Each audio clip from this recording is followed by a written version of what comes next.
first round of the UAAP Women's Volleyball has officially concluded, and there were no shortages of moments that left us speechless. With so many twists and turns to break down, UAAP analyst Pauline Gaston is here to help us get through the biggest surprises at the midway point of the elimination. Kalain mo yun, nahatak natin si Pauline. Grabe! She's here live on the flesh in the studio. Malapit lang ako, guys. Salamat, Pauline. Okay, let's get to it. First off, DLSU's round 1 sweep. Did you expect that they will be the team? Well, I to sweep expected the them. first round? I expected them to play really well, Z and Boom. It's just I was surprised that they really swept it because, of course, we were expecting. Well, for me personally, NU, they're coming from the same set of players, and DLSU was a great surprise for me. All right, what did you notice in that first round before you break down that last game that they're seeing right now between National University? Just in general, what do you think made LaSalle sweep that first round? What was the strength of this LaSalle squad? Well, aside from their veteran setter, Marian Alba, they had the likes of also Hazareno, the libero, and of course, all the other players from LaSalle were also contributing. And it was such a shocker to me that they've only lost, I think, 1 set from Adamson and then 2 sets from UST, and then the entire season they just dominant. They were very dominant, Right, exactly. right. Yung sweep pala yun, ha? Sweep pala yun. Sweeping sound Sweep, yun sweep, for sweep. the audience who did not see her gesture. Or, I mean, looking back, it was their last game actually of the eliminations. It was up against NU, who I think most of us volleyball fans thought would sweep the first round. But looking at their growth from their first game till the last game, talagang parang nakita mo yung adjustments all throughout.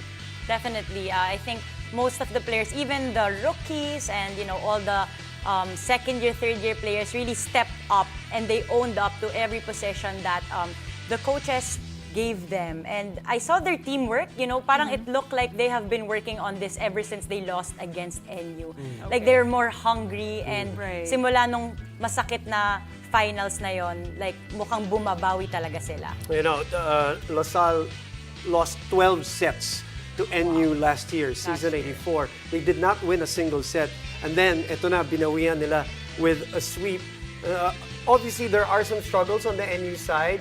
When you are defending a championship, medyo mas mahirap. The pressure is on. But what do you think is troubling National University with a couple of losses with them?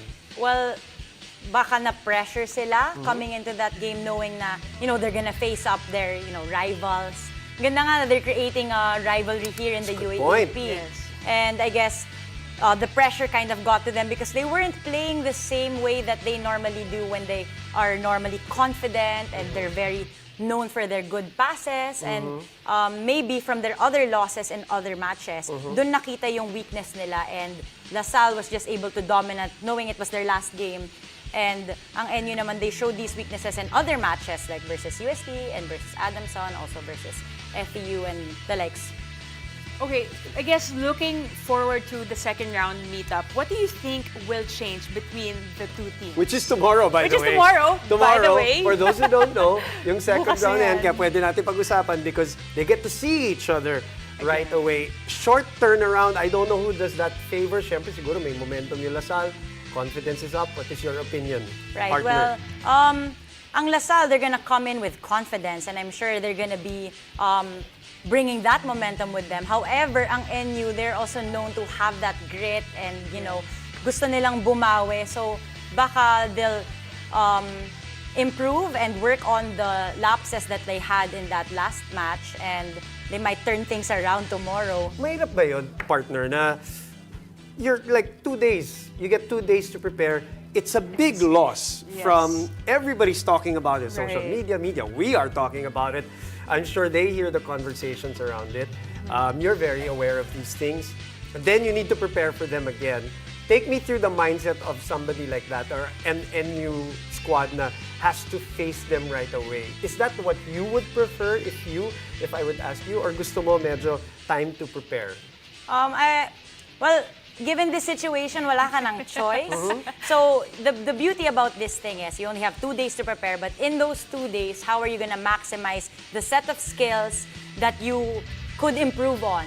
So, we read stats in volleyball. So, you learn, okay, anong kinulang natin in that match? Was it receiving, blocking, defending, attacking? And then, come with those 2 days, we'll work on it. And, we won't go too hard kasi you need to recover also. But mentally, you're gonna think about, okay, next game, bawian ko yung serves ko na, were not my usual serves or yung digs ko. Ganon. And I guess it's a little bit fresh, and I'm sure these NU Lady Bulldogs are gigil na parang, kasi pagka natalo ako today, parang pwede bang now na bumawi? Yan, see, diba? May and ganon. that's what I wanted to Yeah. highlight, yung difference of approach. Ikaw, Correct. iba isipin mo, at sigurado, iba-ibang mangyayari yan. Alright, Angel Canino, what are your impressions? She's leading, scoring. She's obviously leading the rookie race for sure. She's probably going for that rookie MVP also, plum that Bella Belen had last year. Right. What are your thoughts on her? Well, maybe she was inspired by Bella Belen here because now I'm shocked that rookies are able to do this. Because normally, well, in my experience during my time of the UAAP, the rookies weren't really the ones who were standing out. We had the likes of Eliza Valdez and Cici Rondina. So all these other players would be the veterans that would lead the MVP and all that. But Angel Canino is leading in the stats in all the games. So she's really dominant, and you're shocked that, well, I'm shocked. She's only a rookie. Right. And Bella Belen did that, making history last conference. They've been facing each other since high school. now also they're creating a rivalry Right. here. And speaking of another super rookie, we got Trisha Tubo from Adamson. Who's seeing action tomorrow against Also. UST. That is another good game, UST and Adamson. Your quick thoughts on her? It's crazy, all these rookies, like, saan sila nanggagaling? Like, and they're so confident. When you hear about the UAAP, normally you have these nerves na you're gonna come in and you're gonna go up against all these schools. But then, these rookies are not afraid to showcase their talents and to really prove who they are. And there's also other rookies from FEU, like Deva Sora, and from NU, Alinsog. Right? All of these rookies, I'm so UST shocked. has some rookies, or Oh, that's Horado true. and everybody else. Kung saan sila nanggagaling, yan ang influensya mo. Yan ang influensya mo sa lahat ng mga nagbagong player. You have to give yourselves credit for that also.